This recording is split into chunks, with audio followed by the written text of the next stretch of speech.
থাইল্যান্ডের ১১,০০০ গাঁজার দোকানকে ক্লিনিকে পরিণত করতে নতুন আইন করতে যাচ্ছে দেশটির সরকার। চিকিৎসার কাজে মাদকটির ব্যবহার নিশ্চিত করতেই এমন উদ্যোগ নেওয়া হচ্ছে বলে বুধবার জানিয়েছেন থাইল্যান্ডের স্বাস্থ্যমন্ত্রী পাট্টানা প্রমফ্যাট। তার এই ঘোষণার মধ্য দিয়ে গাঁজাকে বৈধতা দিতে থাইল্যান্ডে ৪ বছর ধরে চলা অনিশ্চয়তার অবসান হতে যাচ্ছে বলে জানিয়েছে দেশটির সংবাদ মাধ্যম ব্যাংকক পোস্ট। তবে স্বাস্থ্যমন্ত্রী বলেন, কতগুলো গাঁজার দোকান ক্লিনিকে পরিণত হবে সেটি নিশ্চিত করে বলা যাচ্ছে না, কিন্তু গাঁজাকে পূর্ণ মাত্রায় চিকিৎসায় ব্যবহারের জন্য সর্বাত্মক প্রস্তুতি নিয়েছেন তারা।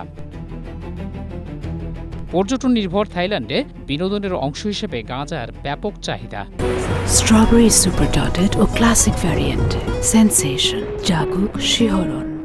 কিন্তু আইন না থাকায় এই মাদকের যথেচ্ছ ব্যবহার হওয়ায় এর বিরূপ প্রভাব নিয়েও রয়েছে নানা অভিযোগ। তাই গাঁজাকে এবার শুধুমাত্র চিকিৎসার কাজে ব্যবহার নিশ্চিত করতেই এমন উদ্যোগ নিয়েছে সরকার।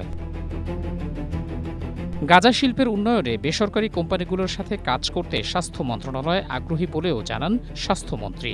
দেশটিতে উৎকৃষ্ট মানের অপ্রক্রিয়াজাত গাঁজা কিংবা তাজা গাঁজা ফুলের বেশ চাহিদা রয়েছে।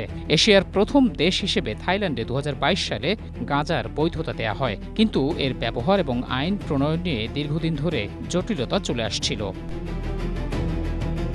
এই মাদককে অর্থনীতিতে যুক্ত করতে দেশটির ভুমজা থাই পার্টির নীতি হিসেবে গ্রহণ করেন ক্ষমতাসীন দলটির নেতা ও বর্তমান প্রধানমন্ত্রী আনুতিন চার্নভিরাকুল। ২০২২ সালে তিনি গাঁজাকে মাদকের তালিকা থেকে বাদ দেন। মহসিন কবির, এশিয়া পোস্ট।